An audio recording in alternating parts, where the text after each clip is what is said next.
सामूहिक round tables हैं business community के साथ, और मुझे बताया गया है कि भारत के प्रति और माननीय प्रधानमंत्री नरेंद्र मोदी जी ने जो अलग अलग काम किए हैं उससे आज इतनी रुचि है भारत के तरफ कि जो शाम को एक सामूहिक कार्यक्रम जिसमें फ्रांस के इंडस्ट्री लीडर्स को बुलाया गया है उसमें तो शायद रजिस्ट्रेशन बंद करनी पड़ गई क्योंकि इतने लोग आ गए।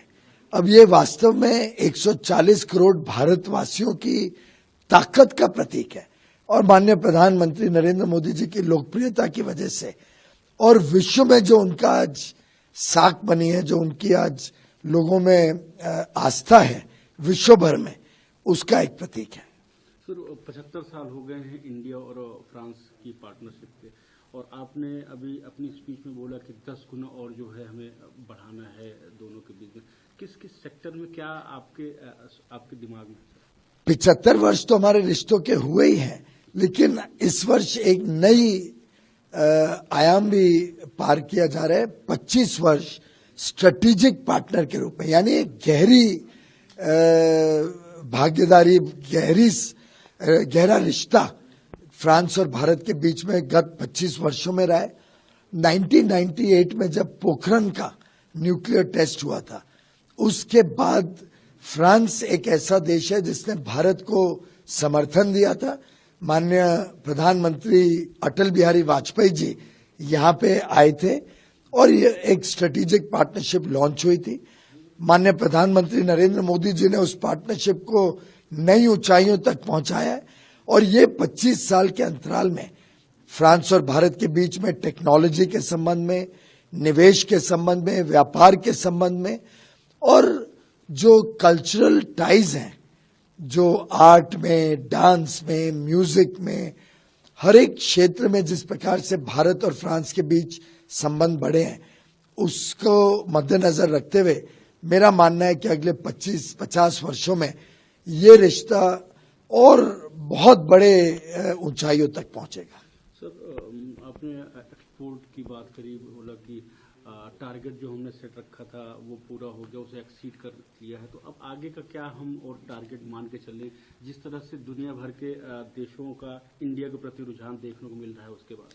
देखिए, मोदी जी को हाल में इटालियन प्राइम मिनिस्टर ने कहा कि विश्व के सबसे most love leader in the world, पूरी दुनिया आज प्रधानमंत्री मोदी जी के ऊपर विश्वास करती है कि ये विश्व की समस्याओं का हल अगर कोई निकाल सकता है तो आज प्रधानमंत्री नरेंद्र मोदी हैं।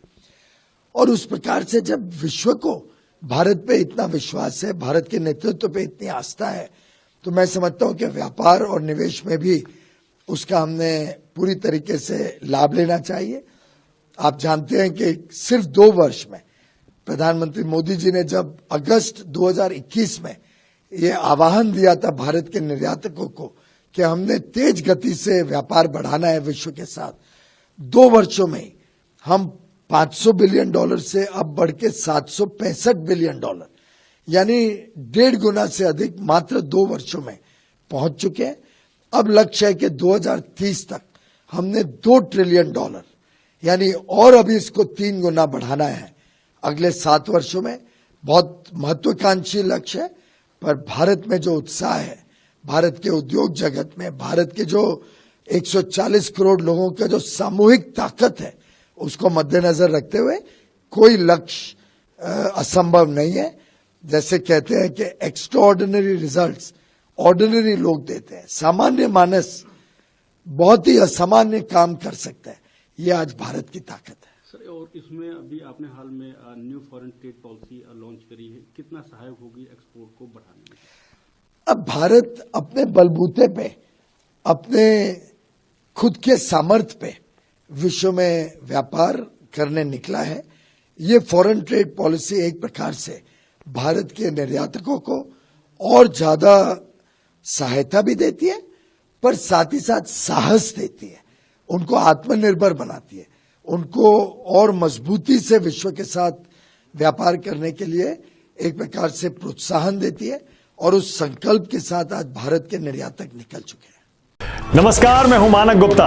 अगर आपको हमारा ये वीडियो पसंद आया हो तो इसे लाइक और शेयर जरूर करें और हां, हमें सब्सक्राइब और फॉलो करना ना भूलें ताकि आप देश और दुनिया की कोई खबर मिस ना करें।